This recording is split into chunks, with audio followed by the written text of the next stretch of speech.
Bem-vindos ao SofosMed. Meu nome é Ivan Barbosa, médico hematologista, e neste vídeo vamos falar sobre o mieloma múltiplo. Bom, pessoal, a gente vai abordar temas como a definição da doença, as características epidemiológicas, o quadro clínico do indivíduo com mieloma múltiplo, como investigar o paciente com suspeita e como fazer o diagnóstico. Sobre tratamento, a ideia é abordar este tema em vídeos futuros, então fiquem ligados aqui no SofosMed. Acompanhe nossas postagens que vocês vão ter novidades em breve. Então, pessoal, o mieloma múltiplo é uma neoplasia maligna da medula óssea, originária da célula plasmócito, que é a célula da nossa imunidade responsável pela produção dos nossos anticorpos. E como é que essa doença surge? Bom, o plasmócito ele pode desenvolver alteração no seu material genético, ou seja, no seu DNA, de forma aleatória e não programada, que vão se acumulando ao longo do tempo e fazem com que essa célula se multiplique mais rápido que as demais. Então, essas mutações conferem uma vantagem proliferativa. Esse processo acaba culminando na expansão clonal do plasmócito. Ele se multiplica tão rápido que ele vai se expandindo dentro da medula óssea. E isso leva ao surgimento de novas mutações genéticas não programadas que vão conferindo umas características agressivas ou patogênicas dessa célula, e isso que vai levar ao surgimento da lesão de órgão-alvo e o mieloma múltiplo. Essas lesões de órgão-alvo a gente caracteriza a anemia, a disfunção renal, a hipercalcemia e as lesões osteolíticas. Sobre a epidemiologia, o mieloma múltiplo é a doença mais comum em pacientes idosos. Os estudos mostram que a mediana da idade ao diagnóstico do mieloma múltiplo é em torno de 65 anos, com um terço ou mais dos pacientes tendo mais de 70 anos, mas a gente pode encontrar pacientes com idade de 50 anos, 40 anos e, esporadicamente, pacientes jovens com 30 anos. Em relação aos fatores de risco, não são tão bem determinados ou conhecidos. A gente não sabe de forma clara quais são os fatores de risco que levam ao mieloma múltiplo. A gente já entende que os homens têm uma leve predisposição ao mieloma múltiplo quando comparado às mulheres, que é um pouquinho mais comum em afrodescendentes, e que pessoas que têm parentes de primeiro grau com esse diagnóstico têm um risco relativo aumentado de desenvolver mieloma múltiplo, mas nenhum deles é muito determinante. A maioria dos pacientes com mieloma múltiplo tiveram mutações aleatórias dos seus plasmócitos não programadas e que acabaram levando ao surgimento da doença. Como é o quadro clínico? Bom, o mieloma múltiplo se caracteriza por 4 lesões de órgão-alvo, que a gente costuma dizer, e a gente usa o método mnemônico CREB, que é o C de hipercalcemia, o R de disfunção renal, o A de anemia e o B de bone, que é a lesão óssea. Essas 4 lesões de órgão-alvo são definidoras do diagnóstico de mieloma múltiplo. Primeiro eu vou falar da anemia, que é o sintoma mais comum, mais prevalente nos pacientes portadores dessa doença.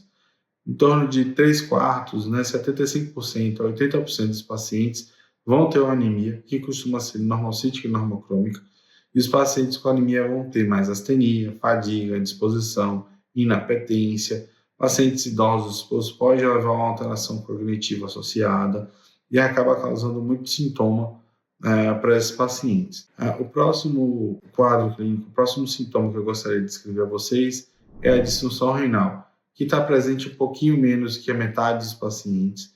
Ela pode ser oriunda de uma agressão direta do mieloma ao rim, por deposição de cadeias leves no túbulo renal, mas a gente também pode ver alterações, ataques indiretos ao rim com a hipercalcemia, levando a disfunção renal, ou até a amiloidose, que pode ser uma complicação do mieloma múltiplo.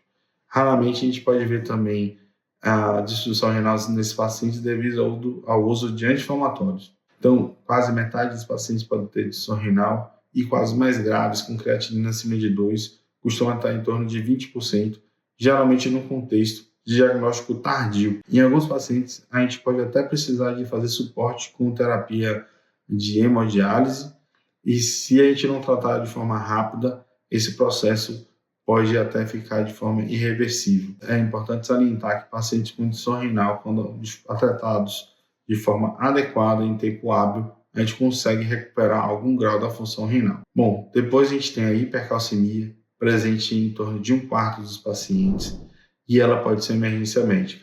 Se caracteriza pelo aumento do cálcio sérico. Fiquem atentos que os pacientes com mieloma múltiplo costuma ter albumina baixa e isso acaba subestimando um pouco o cálcio total, então é necessário fazer a correção ou avaliar o cálcio único. E essa publicação é oriunda da alteração da homeostase óssea em relação ao cálcio, com impacto, com a influência, melhor dizendo, do plasmócito sobre os osteoclastos e osteoblastos. Isso faz com que aumente a reabsorção óssea de cálcio, aumentando o nível de cálcio sérico. E os pacientes costumam apresentar desorientação, confusão mental, piora da função renal, hipertensão. Isso tem que ser adequadamente tratado e de forma rápida, com medidas como hidratação e bifosfonatos. Por fim, as lesões ósseas, presentes em quase metade dos pacientes. É importante salientar que as lesões ósseas costumam ser osteolíticas e não osteoblásticas, e elas costumam acometer mais o esqueleto axial, que é o esqueleto central, pegando o crânio, gradil costal, externo, coluna vertebral, bacia, região proximal do fêmur e do húmero, certo? Metade dos pacientes vão ter acometimento ósseo, pode se manifestar como dor óssea importante e o paciente precisa de analgesia. Geralmente a gente usa analgesia simples ou opioides, evitar ao máximo o anti-inflamatório pelo risco de piorar a função renal. E a grande preocupação da gente são as fraturas patológicas, especialmente em coluna e fêmur, que isso pode ter um impacto significativo na qualidade de vida do paciente e na sua performance. Então, as lesões ósseas costumam ser extremamente mórbidas. Como a gente avalia a lesão óssea? Bom, a gente costuma pedir a tomografia de corpo inteiro, seria o melhor exame para fazer a avaliação inicial das lesões osteolíticas. Podemos avaliar também com ressonância, especialmente com a técnica de difusão, e também o PET-CT. Raio-X de ossos longos já foi utilizado bastante no passado, mas devido à baixa sensibilidade, a gente prefere a tomografia de corpo inteiro sem contraste. Cintilografia óssea não é um exame utilizado para investigar a lesão óssea de mieloma múltiplo. Importante salientar isso. Outro sintoma que eu gostaria de frisar a vocês em relação ao mieloma múltiplo são as infecções. Mieloma múltiplo é uma doença da nossa imunidade que leva à produção dos anticorpos e pode desenvolver um fenômeno chamado de imunoparesia, quando a nossa imunidade não produz anticorpos saudáveis devido ao mieloma múltiplo, que acaba prevalecendo e produzindo só seu anticorpo anômalo. Esses pacientes têm um aumento de risco de infecção bacteriana e viral e muitas vezes a causa de óbito está relacionada com intercorrências infecciosas, seja relacionada à doença, seja relacionado ao tratamento que vai promover imunossupressão prolongada nesses pacientes. Bom, agora que a gente discutiu os principais sintomas em relação aos mieloma múltiplo, quando eu tenho um paciente que eu identifico um idoso com anemia, uma disfunção renal que não tem um causa, uma hipercalcemia esclarecer, lesões líticas em coluna, em fêmur ou bacia, e por aí vai, e eu suspeito de mieloma múltiplo, qual é o próximo passo? É fundamental a gente pesquisar pela proteína monoclonal. Fiquem ligados que a gente já tem vídeo no nosso canal sobre o tema, então eu vou tentar falar de forma resumida. A proteína monoclonal é um anticorpo anômalo produzido pelo plasmócito do mieloma múltiplo. No começo do vídeo a gente estava falando sobre isso. O plasmócito, sua função primordial é produzir anticorpos, e mesmo no mieloma múltiplo ele mantém essa característica e costuma produzir um anticorpo em excesso. A gente chama de proteína monoclonal. Como é que a gente investiga essa proteína monoclonal? A gente vai investigar no sangue e na urina, lembrando que a urina é 24 horas, com exame de eletroforese de proteína, sérica urinária, imunofixação sérica urinária e a dosagem de cadeias leves livres séricas. Quando a gente usa esses 5 métodos, a gente tem uma sensibilidade razoável de detectar a proteína monoclonal do mieloma múltiplo, que na grande maioria das vezes vai estar presente. De fato, existem alguns casos raros ou incomuns de mielomas oligosecretores ou falsosecretores, que os exames vão vir negativos, e na suspeita de mieloma múltiplo, a gente deve prosseguir com a investigação de biópsia. De qualquer forma, na grande maioria das vezes, a gente vai encontrar essa proteína monoclonal por esses exames, e fiquem muito atentos aos mielomas produtores apenas de cadeias leves, que devem ser investigados com a dosagem de cadeias livres séricas. A gente não pode esquecer desse exame, porque esse tipo de mieloma, a proteína monoclonal não aparece na eletroforese de proteína, nem na imunofixação. Tive um paciente com lesão de órgão-alvo, pesquisei proteína monoclonal, A gente vai fazer exames pertinentes também, como avaliar a função renal, perfil hepático, as sorologias, né? HIV, hepatite B, hepatite C, HTLV. A gente vai avaliar um eco para ver a função cardíaca, fazer exames, avaliar como está o status vacinal desse paciente, enfim, um inventário ósseo com tomografia ou ressonância. E aí a gente agora precisa fechar o diagnóstico. Como é que eu faço o diagnóstico de um paciente com mieloma múltiplo? Mais uma vez, a neoplasia maligna da medula óssea. E para a gente dar o diagnóstico de neoplasia, a gente precisa de biópsia, a gente precisa de anatomopatológico e imunohistoquímica.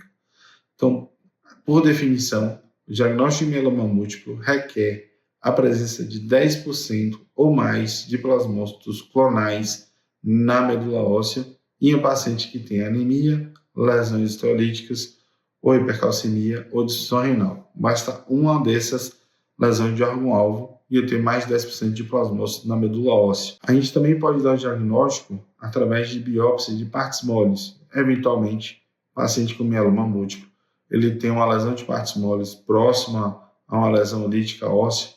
Quando a gente biopsia, tem os plasmócitos clonais. Isso a gente chama de plasmocitoma. Então, se o paciente tem lesão de órgão-alvo, proteína monoclonal, plasmocitoma positivo, a gente acaba chamando isso de mieloma múltiplo. É importante diferenciar de plasmocitoma solitário, quando é só o plasmocitoma, só a lesão única, isolada, óssea, em que biopsia, tem plasmócito clonal lá, mas ele não tem lesão de órgão-alvo, ele não tem infiltração medular, não tem nenhuma outra característica. Essa é uma outra entidade. Voltando sobre o mieloma múltiplo. Então, resumindo, né? Tem um paciente, tem lesão de órgão-alvo, identifico proteína monoclonal, eu vou fazer exame de medula. A gente costuma fazer mielograma com imunofenotipagem e a biópsia de medula óssea para poder fechar o diagnóstico. Quando eu tenho suspeita também, é recomendado sempre que possível e quando disponível, fazer o FISH para um painel de mieloma múltiplo, que a gente vai pesquisar alterações cromossômicas relacionadas a prognóstico dessa doença. A gente sabe que algumas alterações cromossômicas, como a deleção do braço curto do cromossomo 17, a amplificação do braço longo do cromossomo 1, translocação 414, 1416, 1420, estão relacionados com o pior prognóstico de pacientes com mieloma múltiplo. Então, sempre que possível, fazer FISH para investigar essas alterações cromossômicas. Por fim, desde 2014, além das lesões de órgão-alvo, foi identificado biomarcadores que, quando presentes, mesmo na ausência de lesão de órgão-alvo, a gente define que o paciente é portador de mieloma múltiplo. Esses biomarcadores são uma medula com mais de 60% de filtração por plasmócitos clonais. Então, eu tenho um paciente, ele não tem anemia, mas fez exame de rotina, viu proteína monoclonal, eu faço biópsia e tem 80% de plasmócito, a gente define ele como portador de mieloma múltiplo. Se o paciente tem lesões focais em ressonância, não é lesão lítica, né? São lesões focais, são lesões precursoras das lesões líticas, também é um biomarcador. Ou quando tem alteração de cadeia leve livre muito significativa, e eu pego a cadeia alterada, seja capa ou lambda, e divido pela contraparte, e essa relação é maior do que 100, a gente considera isso também como diagnóstico. Isso acontece porque quando presentes esses biomarcadores, o risco de progressão em 2 anos é elevadíssimo, então a gente começa o tratamento antes que o paciente faça lesão de órgão-alvo. Então, uma vez feito o diagnóstico do paciente, a gente vai terminar de fazer o estadiamento para discutir o plano terapêutico. Mas esse é um tema para outras aulas futuras. Eu espero que vocês tenham gostado. Compartilhem, curtam aí o vídeo, postem suas dúvidas. E obrigado aí pela companhia e até a próxima. Um abraço, valeu!